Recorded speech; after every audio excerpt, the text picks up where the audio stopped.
حياكم الله في حلقة جديدة من برنامجنا نفحات رمضانية. هذا اليوم سيكون موضوع حلقتنا بإذن الله رمضان يا رمضان.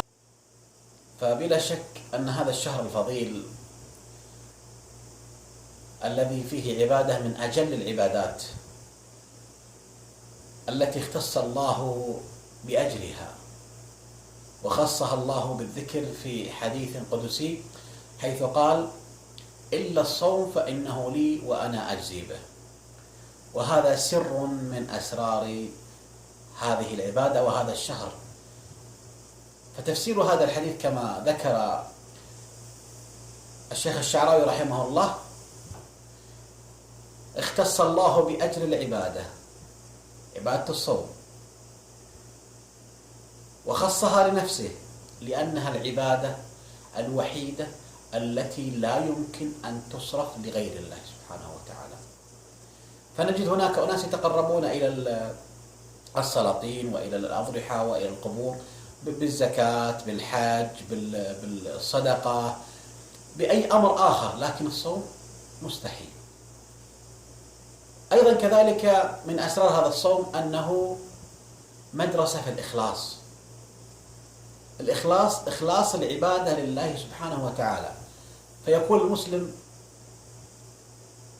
في غرفة مغلقة يمكن أن يوجد معه ألذ المطاعم وألذ المشارب، ومع ذلك يتركها استجابة لأمر الله: كتب عليكم الصيام.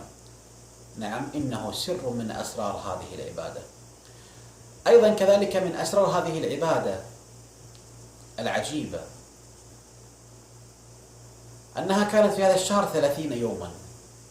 لماذا أصبح صيام هذا الشهر 30 يوما؟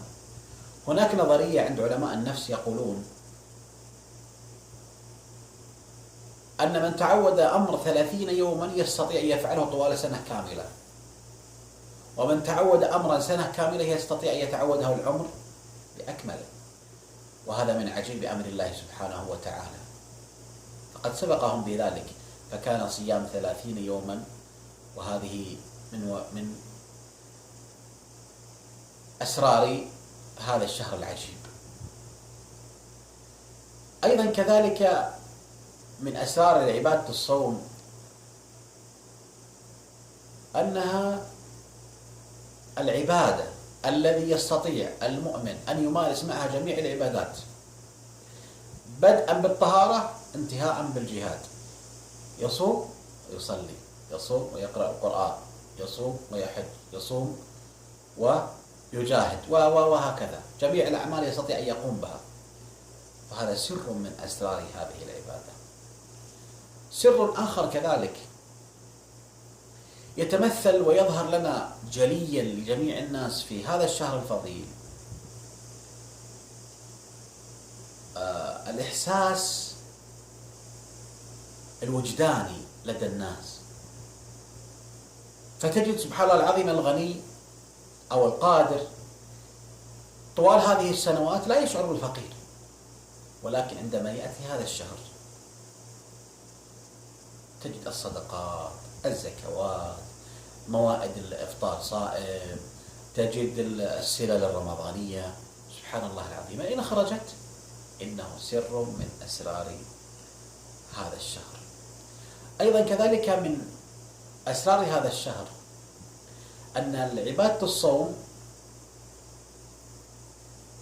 الإنسان يتلبس بها لوقت طويل جدا فلا ينفك عنها أبدا،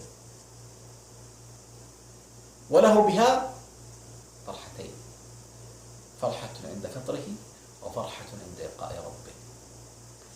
أيضا كذلك من أسرار هذا الصوم أنها تشعر الإنسان وخاصة الغني بالافتقار إلى الله سبحانه وتعالى.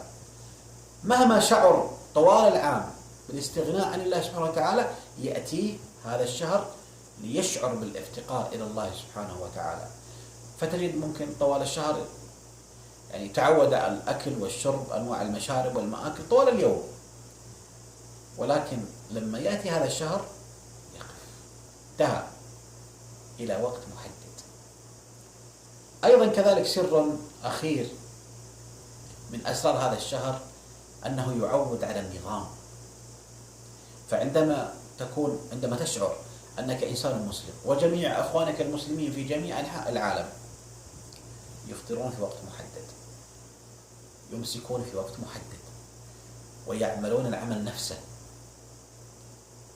فسبحان الله العظيم هذا من أجل العبادات التي توحد المسلمين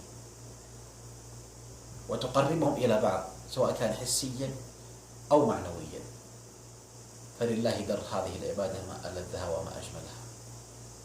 نسأل الله سبحانه وتعالى أن يتقبل منا الصيام والقيام ويجعلنا من المقبولين، إنه على ذلك قدير. والسلام عليكم ورحمة الله وبركاته.